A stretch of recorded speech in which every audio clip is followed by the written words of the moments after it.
I need a good opening hook for this video.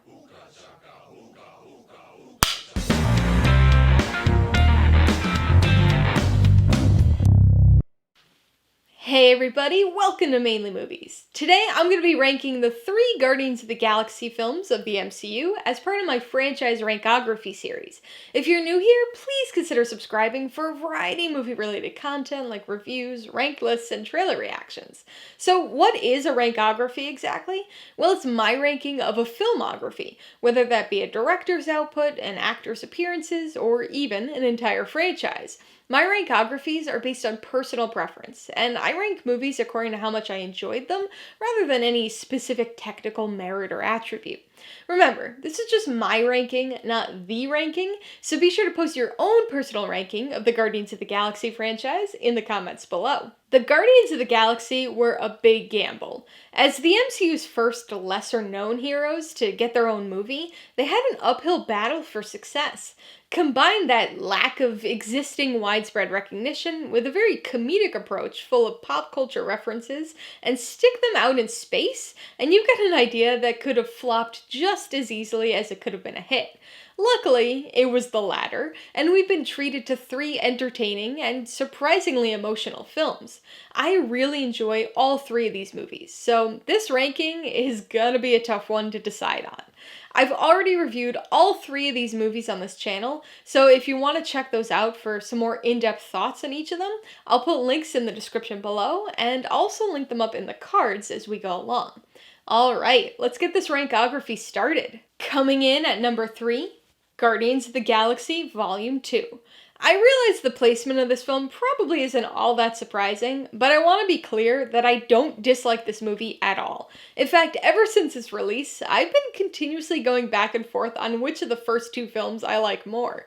This one was definitely hurt a little bit by its unusual structure, which makes the movie a bit choppy and unevenly paced. It's a sequel that serves as a continuation of its predecessor, from a character and tone standpoint, but not so much when it comes to the plot.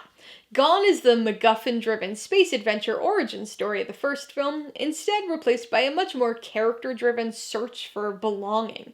I actually don't mind this focal shift at all, which I think is what puts me in the minority of loving this film just as much as the first movie. There may be some story differences here, but so much of what I loved about the first movie is back. And not only back, but expanded upon. A huge part of what makes all of the Guardians of the Galaxy films so enjoyable for me is the characters. They were already established as a team in the first movie, so this time we get to explore these existing relationships as they go from team to family. Each of the characters are still recognizably themselves, but they all undergo some sort of transformation or personal growth, some more noticeably than others. The villains are a bit improved over Ronan, and we also get some more satisfying development for both Nebula and Yondu. The slower, character-driven nature of the story might bore some people, but I loved the expansion on the found family themes that were introduced in the first movie. And of course, I loved the additions to the team's musical repertoire with Awesome Mix Volume 2. ELO, Looking Glass, Jay and the Americans? Yes, please. Coming in at number 2, Guardians of the Galaxy. It's no secret that I love origin stories, so the higher placement of this film surely comes as no surprise. However, I want to reiterate just how close all 3 of these films really are for me. Just has been the case with the introduction of nearly every new superhero into the MCU, I was more than a little skeptical of the Guardians of the Galaxy before the film's release. A space adventure with a talking tree and a gun-toting raccoon? Yeah, not something that really jumped out as anything I'd particularly enjoy. Well, clearly I was wrong, and Guardians of the Galaxy quickly rose in my ranks to become one of my favorite movies in the MCU. And that talking tree and gun-toting raccoon were a big part of the reason. It was the characters that really drew me in, and has continued to make this film so consistently entertaining on rewatch. The individual Guardians are great, but there's something extra special about them coming together as a team. They have some very different personalities, and don't seem like they should work well as a team, but manage to feel like they have a closer bond and level of found family teamwork than even the Avengers do. Mix in some incredibly funny interactions, a lot of space-based action adventure, and a soundtrack full of 60s and 70s pop rock favorites that manage to actually be relevant to the story, and you've got one incredibly entertaining film.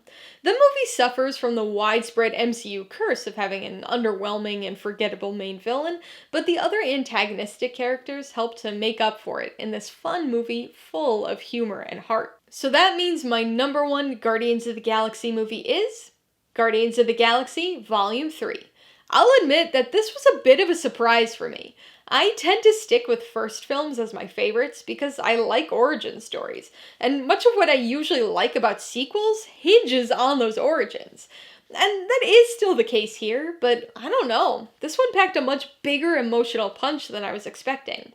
This movie only succeeds because of its characters, and because we already have an existing understanding of and attachment to them. So I'll concede that without the first film, this couldn't work, but I've got to give the slight edge to Volume 3. It expands on the friendship and found family themes of its predecessors, while further exploring the origins of and bonds between the Guardians in an emotional and heartfelt way that surpasses that of the other films. Although this movie has a somewhat underutilized secondary villain, the main villain is pretty strong. He's not sympathetic, but his unwavering belief in his own cause makes him an interesting character, despite the fact that we otherwise hate him. This movie still contains all the hallmarks of the Guardians films: colorful visuals and impressive CGI, a good deal of humor, and a fantastic soundtrack, but this is the least goofy of the bunch. It drops its carefree fun and exuberance in favor of a darker, slightly more serious toned story. It's more violent than its predecessors, but it also boasts a stronger story, focusing on a more personal race-against-the-clock rescue mission rather than a galaxy-ending threat.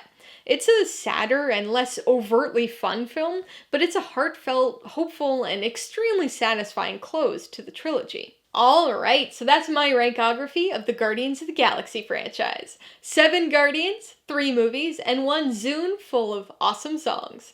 What does your ranking look like? I'd love to see some reasoning for your order, so be sure to post it in the comments below. Remember, I've already reviewed all 3 of these movies, so you could check those videos out if you want some more in-depth discussion of each, as well as my ratings, pros and cons, and even tailored film recommendations. And if you're interested in buying any of these movies, I do have affiliate links for all of them in the description below. I get a small commission from anything you buy using one of my links, so I'd really appreciate it if you'd use them if you're in the market for any of these movies. Alright, so if you got some enjoyment, insight, or information out of this rankography, I'd appreciate it if you'd hit that like button. And if you haven't done so already, please hit subscribe if you're at it to see more videos like this, as well as movie reviews. Till next time, this has been Alyssa with Mainly Movies, the way life should be.